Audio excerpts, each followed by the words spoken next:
जय श्री कृष्ण। श्रीमद् भागवत महापुराण तृतीय स्कंध अध्याय 7। विदुर जी ना प्रश्न। श्री सुखदेवजी बोलिया ए प्रमाणे कहता मैत्रेय ने पोतानी वाणी थी प्रसन्न करता होय तेम व्यासना विद्वान पुत्र विदुरजी पूछवा लाग्या। विदुरजीए पूछ्યું, हे ब्रह्मन, भगवान तो मात्र चैतन्य रूप अविकारी अने निर्गुण छे, तो तेमने लीलाथी पण क्रियाओ अने गुणो केम घटे? बाळक क्रीड़ा करता तत्पर थाय छे, तेमां तेनी क्रीड़ा करवानी इच्छा कारण छे अथवा ते बाळकने बीजी कोई वस्तुने लीधे के बीजा कोई बाळकनी प्रेरणाना लीधे क्रीड़ा करवानी इच्छा थाय छे। पण ईश्वर तो स्वतः तृप्त ज छे अने बीजाना संगथी पण सदा निवृत्त छे, अद्वितीय छे। तेमने बाळकनी पेटे क्रीड़ा करवानी इच्छा केम होई शके? आम कह्युं के भगवानने गुणमय पोतानी माया वडे जगतने उत्पन्न कर्युं छे। माया वडे ज जगतनुं ते पालन करे छे, तेमज फरी माया वडे ज जगतनो नाश करे छे।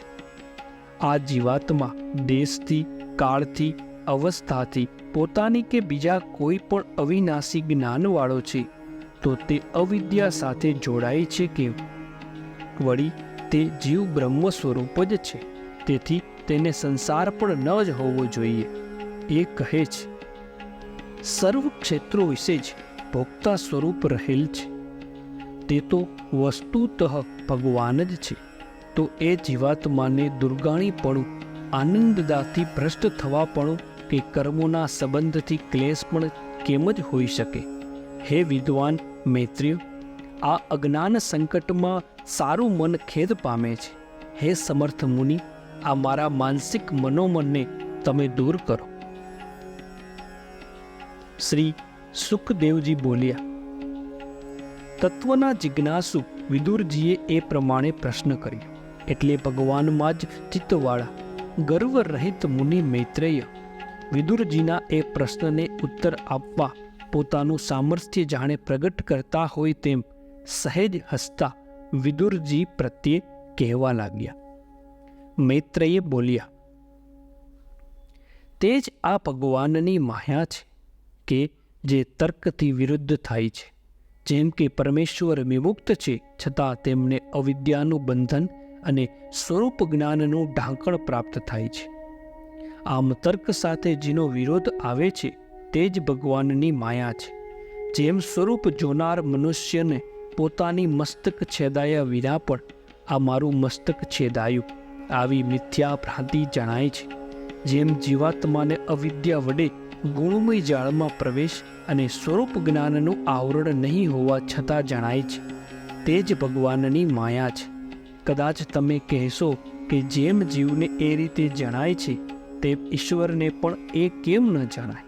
તો તેનો ઉત્તર એ છે કે જેમ જળમાં પ્રતિબિંબ રૂપે પડેલા ચંદ્રમંડળ વિશે જળની ઉપાધિથી જણાતો કંપ વગેરે ધર્મ આકાશમાં રહેલા ચંદ્રમંડળમાં જણાતો નથી, તેમ દેહાદિના ધર્મ પોતાનામાં ન હોવા છતાં તેનું અભિમાન કરનાર જીવમાં દેખાય છે, પરંતુ ઈશ્વરમાં દેખાતા નથી।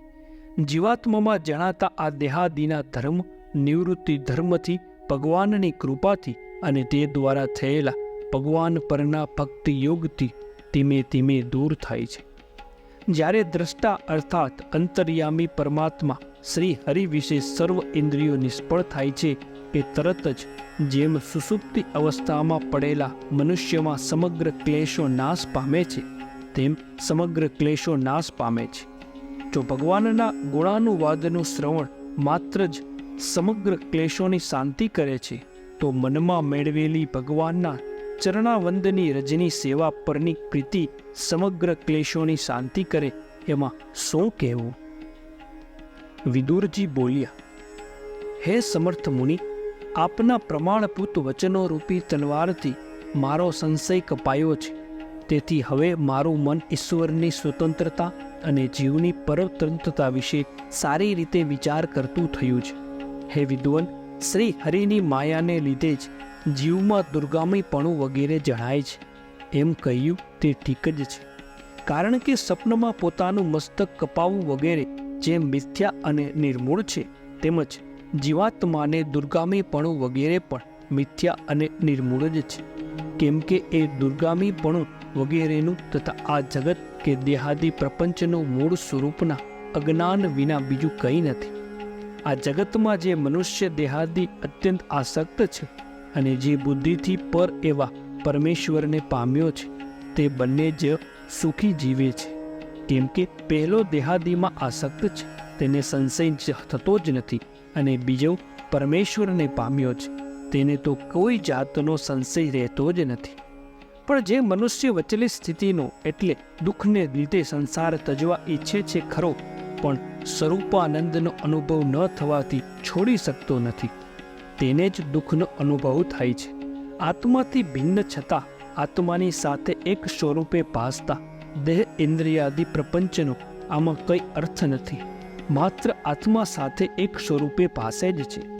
આ આપના ચરણની સેવાની નિશ્ચય કરી તે મિથ્યા જ્ઞાનને પણ હું દૂર કરીશ.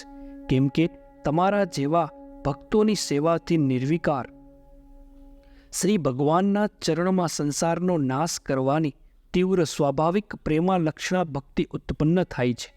ખરેખર ભગવત પ્રાપ્તિના માર્ગરૂપ મહાન ભક્તોની સેવા અલ્પ તપવાળા મનુષ્યને તો દુર્લભ જ છે, કારણ કે તેમાં દેવોના દેવ શ્રી હરિના જ ગુણગાન થાય છે.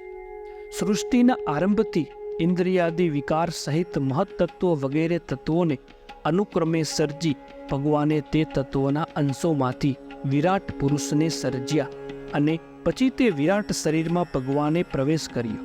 એ આદ્ય વિરાટ પુરુષ હજારો ચરણ, હજારો સાથળો અને હજારો બાહુવાળા છે, અને એમના વિશાળ સ્વરૂપમાં આ સમગ્ર લોકો રહે છે. વળી એમાં 10 પ્રકારના પ્રાણ અને ઇન્દ્રિય, ઇન્દ્રિયોના વિષયો તથા ઇન્દ્રિયોના દેવતાઓ એમ 3 પ્રકારના પ્રાણ પણ રહે છે. એ તમે કહ્યું. હવે બ્રાહ્મણ, ક્ષત્રિય વગેરે વર્ણો જેમનાથી થયેલ છે તે વિરાટ પુરુષની બ્રહ્મા વગેરે વિભૂતિઓ મને કહો. જે વિભૂતિઓમાં પુત્ર, પ્રપૌત્ર અને ગૌત્રજો સહિત વિચિત્ર આકૃતિવાળા પ્રજાઓ ઉત્પન્ન થાય છે, જેના વડે જગત વ્યાપેલું છે. વળી પ્રજાપતિઓના પતિ તે વિરાટ પુરુષે ક્યાં પ્રજાપતિઓ, સ્વર્ગો, અનુસર્ગો, મનુઓ તથા મન્વંતરના સ્વામીઓ ઉત્પન્ન કર્યા. એમના વંશો તથા વંશજોના ચરિત્રો પણ તમે કહો. તેમજ હે મૈત્રેય, જે લોકો આ ભૂમિની ઉપર તથા નીચે છે તેઓની અને પૃથ્વીલોકની આકૃતિ તથા પ્રમાણનું તમે વર્ણન કરો. વળી તિર્ચયો ઉપર તથા નીચે છે તેઓની અને પૃથ્વીલોકની આકૃતિ તથા પ્રમાણનું તમે વર્ણન કરો. વળી તિર્ચયો, મનુષ્ય, દેવો, સર્પો, પક્ષીઓ અને જરાયુજ, સ્વદેજ, અંડજ તથા ઉદ્દજીવ પ્રાણીઓના સૃષ્ટિ વિભાગો તમે અમને કહો. વળી લક્ષ્મીના નિવાસ જે ભગવાન રજોગુણ વગેરે ગુણાઓવાળા બ્રહ્માંડી અવતરો વડે જગતની ઉત્પત્તિ, સ્થિતિ અને નાશ કરે છે, અને તેમાં સાધનરૂપ પ્રજાપતિ વગેરેની સૃષ્ટિને સર્જે છે, તે ભગવાનના ઉદાર પરાક્રમો તમે કહો. વળી હે પ્રભો, સ્વરૂપ, આચરણ તથા સ્વભાવને અનુસરી બ્રહ્માશ્રમના વિભાગો, ઋષિઓના જન્મ કર્મ વગેરે વેદના વિભાગો, યજ્ઞના વિસ્તારો, યોગ, જ્ઞાન તથા જ્ઞાનના ઉપાયરૂપ સાંખ્યના માર્ગો, ભગવાને કરેલી તંત્રશાસ્ત્ર, પાખંડ મતોની પ્રકૃતિ, નીચ વર્ણના પુરુષોએ ઉચ્ચ વર્ણની સ્ત્રીઓમાં ઉત્પન્ન કરેલી પ્રજા પ્રવૃત્તિ, ગુણ કર્મથી ઉત્પન્ન થનારી જીવોની જેટલી જ ગતિઓ હોય છે તે ધર્મ, અર્થ, કામ અને મોક્ષના પરસ્પર વિરુદ્ધ ન હોય એવા ઉપાયો, ખેતી વગેરે વ્યાપાર, દંડ નીતિ તથા વેદોક્ત સંતો સંધ્યોપાસન આદિના જુદા જુદા વિધિ, તેમજ હે બ્રહ્મન, શ્રાદ્ધનો વિધિ, પિતૃઓની સૃષ્ટિ, ગ્રહો, નક્ષત્રો ને તારાઓથી કાળચક્રમાં રહેલી સ્થિતિ, દાન, તપ અને યજ્ઞાદિના ફળ, વાવ, કુવા, તળાવ, દેવ મંદિર બંધાવવાના વગેરેના ફળ, પ્રવાસીઓના તથા આપત્તિમાં રહેલા પુરુષના ધર્મ, અને જેના વડે ધર્મના ઉત્પત્તિ સ્થાન જનાર્દન ભગવાન પ્રસન્ન થાય છે તે માર્ગ, અને જેવા મનુષ્યો પર ભગવાન પ્રસન્ન થાય છે તેવા મનુષ્યો, તે સર્વ હે નિર્દોષ મુનિ તમે કહો. હે ઉત્તમ બ્રાહ્મણ, દીન વત્સલ્ય ગુરુઓ પોતાને અનુસરી ચાલનારા શિષ્યો તથા પુત્રોને તેઓએ નહીં પૂછેલું પણ કહે છે. હે ભગવાન, તે તત્વોના કેટલા પ્રકારનો પ્રલય થાય છે. તેમાંના કેટલા તત્વો ભગવાનની સેવા કરે છે અને કેટલા તત્વો જળમાં શયન કરનાર ભગવાનની પાછળ શયન કરે છે. તેમનામાં લીન થાય છે. જીવનું તત્વ અથવા પરમેશ્વરનું સ્વરૂપ શું અને ગુરુ તથા શિષ્ય જેમાં કારણ છે એવી ઉપનિષદનું જ્ઞાન કયું?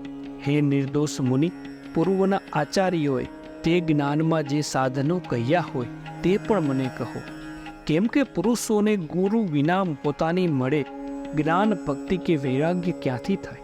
શ્રી હરિના કર્મો જાણવાની ઈચ્છાથી મેં આ પ્રશ્ન આપને પૂછ્યા. જેની જ્ઞાન દ્રષ્ટિ માયાથી નાશ પામી છે એવા મારા અજ્ઞાનીના તમે મિત્ર હોવાથી કહો. હે નિર્દોષ મૈત્રેય, સર્વ વેદો, યજ્ઞો, તપ તથા દાન જીવને અભયદાન આપવાના 16મા અંશને પણ પહોંચતો નથી. શ્રી સુખદેવજી બોલ્યા. એ પ્રમાણે કુરુવંશીઓમાં શ્રેષ્ઠ વિદુરજીએ પુરાણોમાં પ્રકાશેલો જાણવા યોગ્ય અર્થ જેમને પૂછ્યો હતો એવા મુનિશ્રેષ્ઠ મૈત્રેય ભગવાનની કથા વિશે પોતાને થયેલી આ પ્રેરણાથી અત્યંત હર્ષિત થઈ જાણે હસતા હોય તેમ વિદુરજીને કહેવા લાગ્યા. શ્રીમદ ભાગવત મહાપુરાણ, તૃતીય સ્કંદ, અધ્યાય 7 સમાપ્ત. જય શ્રી કૃષ્ણ.